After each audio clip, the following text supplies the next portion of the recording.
Será que você tem a síndrome do vira-lata? É pra soltar a vinheta agora, sem eu falar solta a vinheta. O que a Luísa decidiu agora. Eu acho... Tô achando brega, solta a vinheta.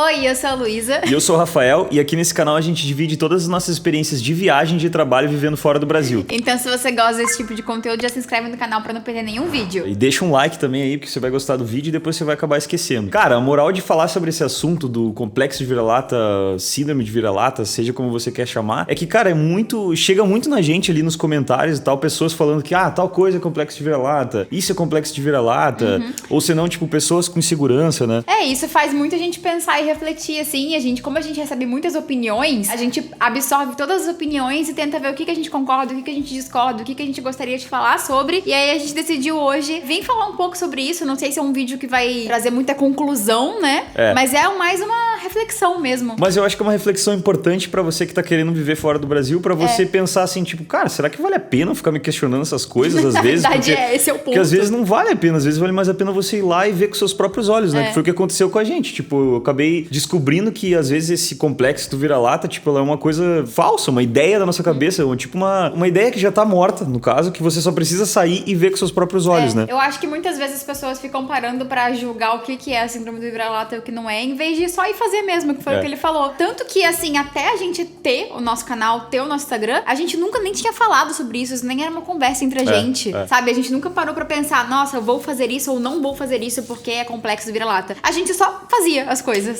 Cara, mas depois que começou a surgir o assunto, eu comecei a refletir, tipo, teve horas assim que eu peguei, assim, sketches da minha vida, tipo, desde o momento que eu cheguei lá na Austrália e tal, pra fazer intercâmbio, e comecei a relacionar com esse tema, assim, do síndrome do vira-lata. Enfim, gente, só pra trazer uma questão, assim, um fato curioso, na verdade, que a gente acabou descobrindo pesquisando pra esse vídeo, é que essa expressão, ela surgiu nos anos 50, cara. Ela foi criada pelo escritor aquele, o Nelson Rodrigues, e ele retratava, através do complexo de vira-lata, o sentimento que os brasileiros sentiam depois de ter perdido a Copa de 50 no Maracanã, pro Uruguai, dentro do Maracanã, né? Que foi a maior derrota da história do Brasil e tal. Depois acabou vindo 7-1, mas enfim. Pra você ver, cara, que como esse termo, ele surgiu de uma ideia muito, tipo, cara, do futebol, tá ligado? Era a maneira como o cara retratou os jogadores, tipo, basicamente os jogadores não terem tanta raça dentro do campo quanto os uruguais tinham, tipo, orgulho de serem uruguais e tal. E aí ele falava que, cara, isso aí, na verdade, era um sentimento que o brasileiro tinha de inferioridade em relação a qualquer país do mundo, tipo, em relação a todos os países do mundo. Bom, e entrando nesse assunto inferioridade, a gente vai dividir, assim, nosso raciocínio no lado positivo e no lado negativo, né? No lado da inferioridade e da superioridade. Cara, na verdade, assim, a primeira coisa que eu penso sobre a síndrome do vira-lata em questão de inferioridade é o inglês, porque não tem como, eu acho que a maioria dos brasileiros passam por isso, né? Da gente se sentir inferior. Eu sou uma pessoa que me sinto sempre muito inferior até hoje. Eu até hoje sofro muito com isso. Inclusive, na minha reunião, no meu one-to-one do final do ano passado, eu falei pro meu team leader que eu queria ter aula de inglês, que o nosso trabalho lhe oferece aula de inglês. E ele falou, não, você não precisa. Eu nunca ouvi nenhuma reclamação do seu inglês. E aí ontem, de novo, eu nem te contei isso, aquelas. No one-to-one de ontem, eu pedi Agora de vamos novo. saber juntos.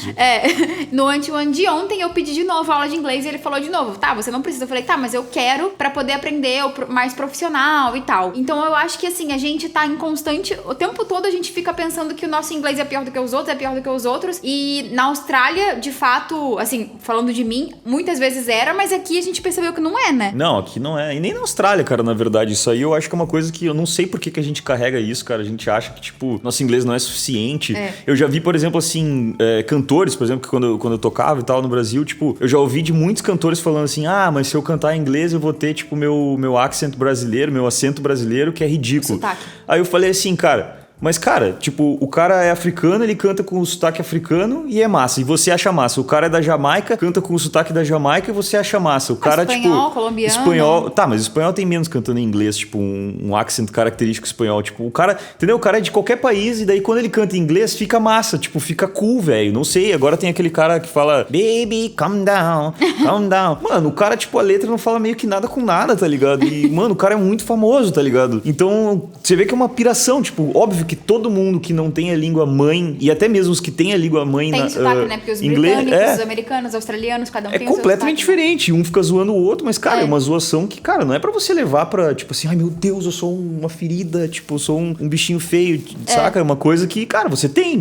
que aceitar isso. Também, por exemplo, aqui, eu falei que a Austrália não tanto quanto aqui, porque na Austrália você se depara com muito mais pessoas que têm a língua mãe, mas como o inglês é a língua mãe, né? Mas aqui, a gente vê na nossa empresa mesmo, eu ainda tenho muita insegurança, eu tento lutar com isso até hoje, assim, muito. Só que a gente vê os italianos, principalmente, eles são os reis de falar inglês com sotaque italiano e eles não estão nem aí. E eles nem percebem, sabe? cara. Pra eles estão falando as palavras certas. E, cara, no final das contas, eu acho que... Não que eles não deveriam se esforçar mais pra procurar um sotaque mais neutro. Isso eu acho que eles até deveriam. Mas, cara, eles estão certos de pensar que, tipo assim, cara, se você entendeu, tá legal, mano. Isso é falar inglês, porque mais do que isso, cara, eu não sei o que você pretende, entendeu?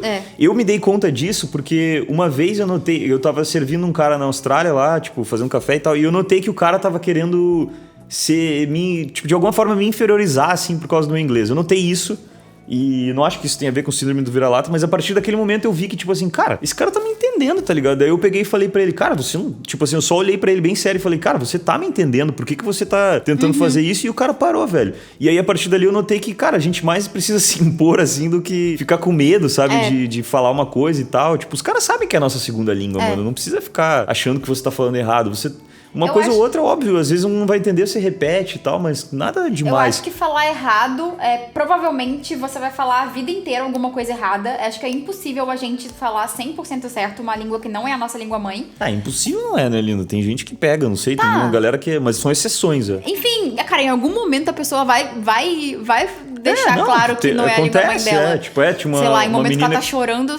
Tinha uma menina que eu conheci lá na Nova Zelândia, quando eu tava indo pra Austrália, ela morava na Nova Zelândia, tipo, desde que ela era criança. E, cara, ela não mostra nada o accent, mas aí um momento ela viu, tipo, gansos na rua, e aí ela falou na turma do colégio dela, ela falou, tipo, lá, a lot of guzzes. Tipo, como se fosse...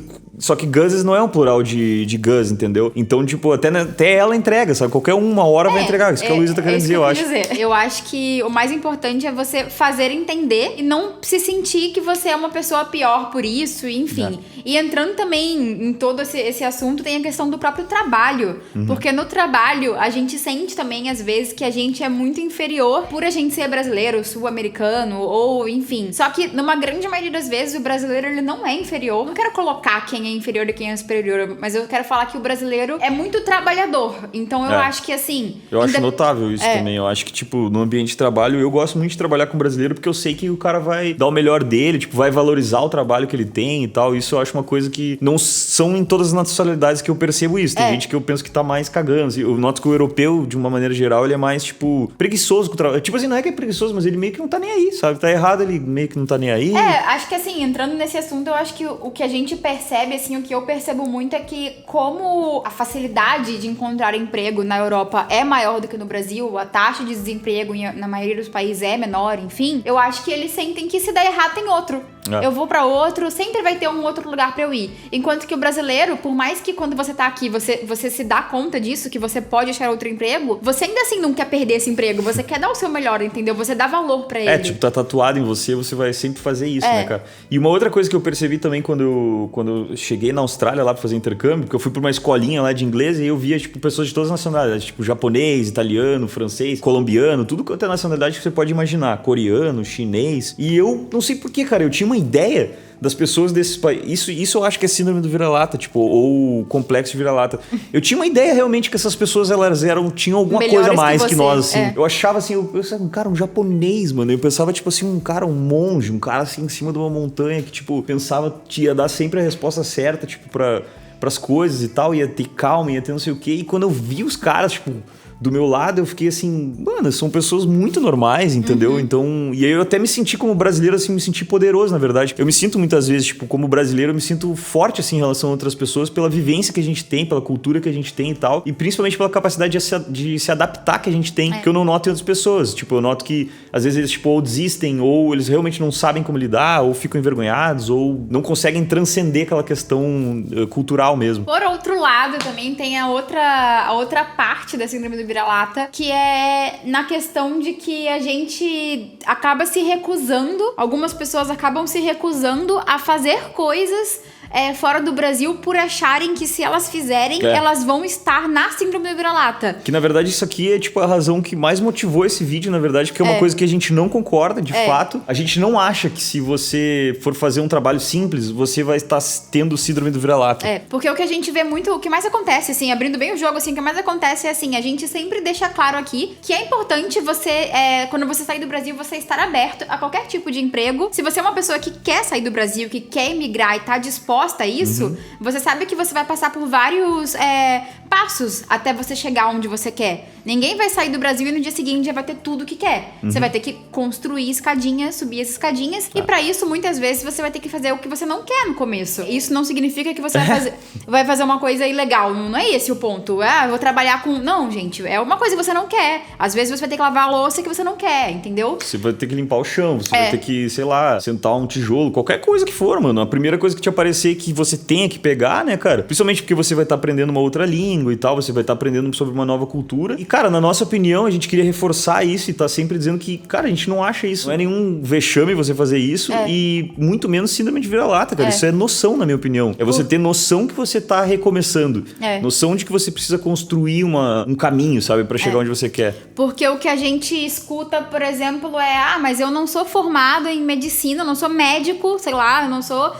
eu não tenho pós-doutorado em advocacia, em direito, pra poder chegar fora do Brasil e trabalhar na obra. Bom, então você tem que repensar tudo que você quer. Qual que é a estratégia que você quer pra sua vida? E se você tem que ficar no Brasil também, mano. Porque se você já tem tudo, tipo, né? Por que você realmente... Você tá falando pra fora uma coisa que você deveria estar só pensando dentro de você, tá ligado? Ou, por exemplo... Tá sendo indelicado à toa, na verdade. Eu não vou pra outro país pra receber o salário mínimo desse país. Mas você já parou pra pensar o salário mínimo do Brasil? Mas se você é uma pessoa também que não recebe o salário mínimo do Brasil, que tem um salário de 10 mil reais, sei lá, e não quer receber 700 euros aqui em Malta, por exemplo, aí é o que o Rafael falou. Então, para pra pensar. Vale a pena eu sair do Brasil? Eu quero passar por isso, sabe? Mas não é a síndrome do vira-lata você dar um passo pra trás, fazer o que você tem que fazer nesse início, pra aí você dar um passo pra frente, né? Pelo menos não é o que o cara tava falando lá, o Nelson Rodrigues, desde o início. Tipo, aquilo lá é você se sentir inferior. E eu acho que você se colocar numa posição de recomeçar e tal, não tem nada a ver com se sentir inferior. Não. Na verdade, é você ser grande o suficiente pra poder descer um degrau e reaprender e refazer uma coisa e construir uma coisa nova, entendeu? Eu acho que, na verdade, é o contrário. É o contrário do complexo de vira-lata. A síndrome de vira-lata, ela não é você se sentir inferior, né? Mas, na verdade, este ponto, você não tá se sentindo inferior. É o contrário, você tá se sentindo superior. Tipo, você tá sentindo, eu sou um ser superior que não quer fazer tal coisa. Que me recuso a fazer isso. Mas, cara, a partir do momento que você tá vivendo uma vida fora, você precisa fazer, sabe? Mas, cara, isso não é a maioria das pessoas, sabe? São poucas pessoas que têm esse tipo de atitude. E, na verdade, o que a gente nota, cara, que muitas pessoas que querem morar fora, elas têm, na verdade, a outra cabeça. Elas têm... Cara, a gente já viu muita gente, né, mano? Esses dias mesmo a gente tava conversando com uma pessoa, cara, profissional, tipo, de TI e tal, que ganhava bem pra caramba no Brasil, mano, e, tipo, se dispôs assim, cara, vou recomeçar do zero porque eu não quero viver no Brasil pelas coisas ruins do Brasil, tá? Não tô dizendo que o Brasil é só coisas ruins, mas tem coisas ruins lá, né? Questão de violência e tal. Acho que a segurança é o principal, né? Questão de violência, né? Enfim... uma bagunça que em alguns aspectos, né? Eu acho que isso irrita uma parte da galera. E aí eles pensam em recomeçar, cara, com uma cabeça muito, tipo, pra frente, sabe? Que, tipo, vou chegar no outro país, eu tenho que aprender outra língua e tal. Eu tenho que realmente fazer o step by step, né? Ir devagar. Que foi o que a gente fez desde o início, né? Eu e o Rafael, a gente saiu, tanto que por isso que a gente começou falando que a gente nunca parou pra pensar sobre isso no início. Porque a minha ideia era realmente sair do Brasil, fazer o que eu tiver que fazer pra eu aprender inglês, pra eu me sustentar, porque eu preciso pagar meu mercado, sabe? E aí eu vou subindo e chegando aonde eu quero chegar. E pra isso eu vou fazer o que eu tiver que fazer, entendeu? E eu sempre enxerguei isso como um grande desafio, cara. Mas acho que pra gente pode ter sido um pouco mais natural, porque a gente realmente saiu, assim, cara, como, tipo assim, com as... sei lá, aberto a todas as oportunidades. Acho que era isso assim que dá pra dizer. Mas eu acho que é isso que você tem que fazer se você quer sair do Brasil. Eu acho que você tem que ter essa cabeça. Não adianta você ter a cabeça de querer sair do Brasil e se recusar a fazer qualquer coisa que não seja o seu pós-doutorado, o seu MBA, o que quer que seja, entendeu? Porque você... muito provavelmente vai se frustrar. Pelo menos no início, sabe? Então é bom ter esse mindset aí, gente. Cara, eu acho que a gente quis abordar aí esses dois aspectos da síndrome de vira-lata e tal, pra deixar claro, assim, o que a gente pensa sobre o assunto, né? Eu acho que é um tema muito legal de se debater. Eu acho, inclusive, que é uma coisa que realmente existe, porque eu me lembro claramente de, tipo, chegar, meu primeiro passo fora do Brasil, assim, pensar, tipo, que realmente a minha nacionalidade era uma coisa pior do que ela realmente é. E, na verdade, o que eu aprendi, tipo, vivendo fora do Brasil é que eu passei a me identificar mais como brasileiro fora do Brasil do que dentro, entendeu? Eu comecei a ver qualidades em ser brasileiro e, sei lá, em ser esse povo e tal, em ter alegria, sabe? Em bola pra frente e adaptar, mano. Muito. Cara, eu acho que brasileiro é um ser sensacional porque ele se adapta realmente a qualquer situação. Não que você tenha que, sei lá, apanhar e continuar apanhando, mas, tipo. Sabe, tipo, pega uma adversidade e não cai no primeiro tombo ali, tipo, não fica jogado no chão, sempre se levanta e tenta de novo. Isso eu acho muito brasileiro e muito bonito. E também pra reforçar essa questão, quando a gente fala isso de você ter que estar aberto a qualquer oportunidade, também não significa que você tem... Eu já passei por uma situação de um emprego que eu fui contratada pra um evento, que nesse evento eu fui muito maltratada. Então isso não significa que você tem que aceitar, que nem o Rafa falou, uma pessoa te xingando. Não é esse o ponto. Não. É só assim, cara, só não seja... Enfim, gente, eu acho que deu pra entender o tom do vídeo. Quando eu fui maltratada, assim, pelo cara, ninguém me tocou nem nada, gente, mas eu fui maltratada, assim, o cara me tratou bem mal e tal durante o trabalho. O evento inteiro eram 4 dias de evento. No segundo dia, eu não fui, entendeu? Eu liguei pra empresa, eu falei, aconteceu isso, eu não tô me sentindo confortável, tal, e pronto. E aí eu não fui e não voltei. Então eu acho que você também tem que saber se colocar no seu limite, exatamente, aonde vai o seu respeito também. Esse não é o ponto, eu acho que o ponto é que a gente tem que estar aberto, de fato, a saber que a gente é imigrante e que a gente vai passar por desafios. E a conclusão, assim, que eu tenho também sobre tudo isso é que a gente tem que ter a humildade de saber que a gente tá indo pra fora, ao mesmo tempo que a gente tem que ter a confiança de que a gente não é pior do que ninguém, sabe? Muitas vezes a gente é até melhor, sabe? Não que isso seja fácil, né, gente? Mas acho que a cabeça é bem isso que ela falou por último aí. Acho que se você tem alguma experiência pra dividir com a gente, seria muito legal você botar nos comentários, porque a galera vai ver e vai comentar e tal. Não deixa de se inscrever no canal e até a próxima. Beijo!